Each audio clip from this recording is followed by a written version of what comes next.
their own country against rogue leadership. Not in a democracy like ours, and not in the dictatorship they are trying to create. We want to remind Kenyans, our constitution, in the very first article, gives sovereignty to the people, which the people, even when they donate it to parliament, to the executive, or to any other organ, the people still retain the residual sovereignty, which we are asking people, let us come together next Tuesday, let us decide what kind of life we want to live. Thank you and God bless. And His Excellency Raila Amolo Odinga, the People's President and our leader, is out on a short trip. He will be back by the meeting on Tuesday, and so is my brother, His Excellency Kalonzo Musyoka. Two other principals are in Western Kenya today, that is Oparanya and Wanjakoya. But those of us who are present, we represent the entire Azimio side, fraternity. Asanteni sana, God bless. Very good. Thank you. Do you have any questions? Yeah. Yeah.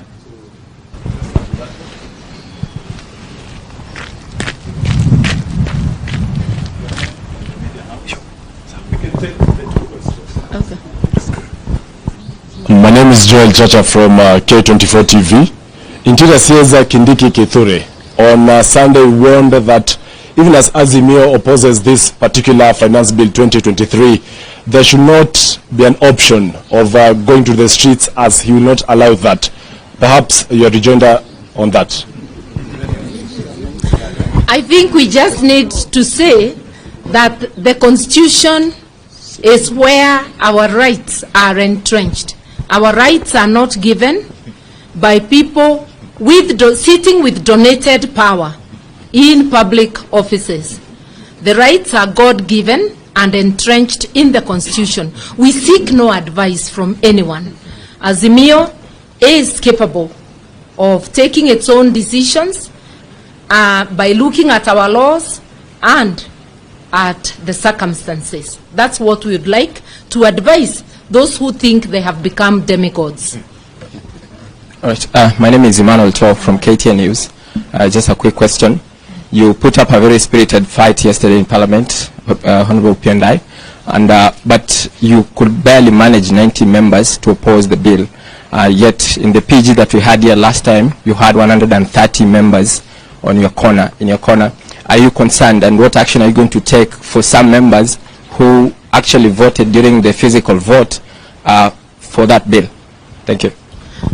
I think this is, I will save the minority leader from having to answer that and say this, as and he should be properly referred to as the majority leader.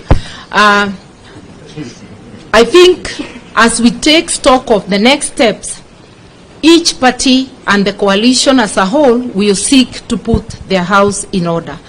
This bill is not about which side of the divide we come from.